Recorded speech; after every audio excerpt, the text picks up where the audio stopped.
Hadian baka parti Kongres kamdon MLA shuh hadian gajing pet bat jinglik penyoso syaka sorkar Meghalaya Democratic Alliance kabala lam khamat da ke NPP ha kajingi donlang ringkat bat ke BJP ke Meghalaya Pradesh Youth Congress kilapan pa ba mentah hapo ke parti kendai kidur khamat ki bathamai bat bon ki balawan penyoso syaka parti nakaliang jung Vice President jung ke Meghalaya Pradesh Youth Congress uba ban phira lang basayomat ulapan tip ba ha kabayadai bat ke election jung snam arah jarar pulai ulai tho ba da kajing klan ka parti kan pynieng ha baroh ki tylli ki constituency. We've lost some MLAs.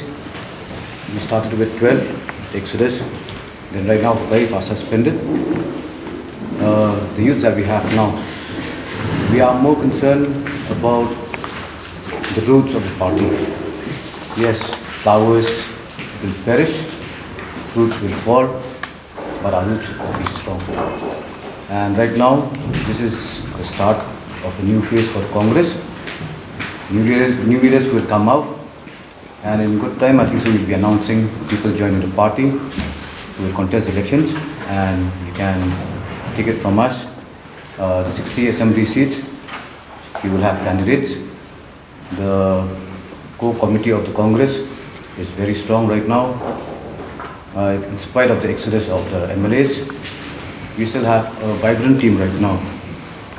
We are not promised anything, we are not promised the luxuries of life, but we want to make a commitment to our people that whatever we do is for the betterment of our future, not just our future, but even the younger kids, the younger generation behind us. So people leaving, yes, it's an issue, and we are dealing with it. And we'll come up with solutions, and solutions are coming up every now and then. So we are not worried about that. What we have seen, the Congress MLAs, they were given the mandate from the party, like based because they are based on from the Congress. When they left, not when they left, when they supported the government, they said that the people in the constituencies needed more development. But what we've seen, what we've heard, development for the constituency is not there.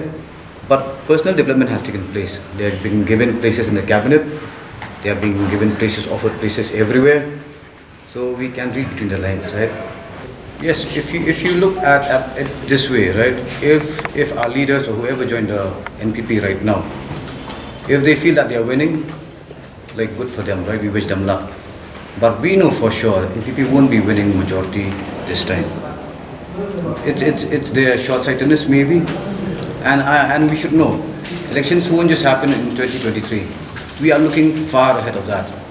2023, yes, we are coming out with faces, but Congress is looking for a future beyond 2023, and we are doing well there.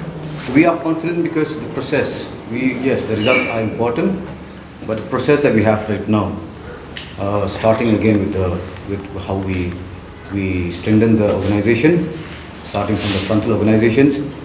If you look back 3 months back, 4 months back, people will say that the Youth Congress was in total disarray. But as you can see now, everyone that we needed in the team are here. So starting from the frontal, and we believe prospective candidates will be fascinated with what they see. They would love to see a strong team of the Congress, and we have a strong team now. We are strengthening the organization in the grassroots level, and it will be a favorable condition for them to join the Congress now, because we are organizing the party from the grassroots, and we will come up with a strong base everywhere.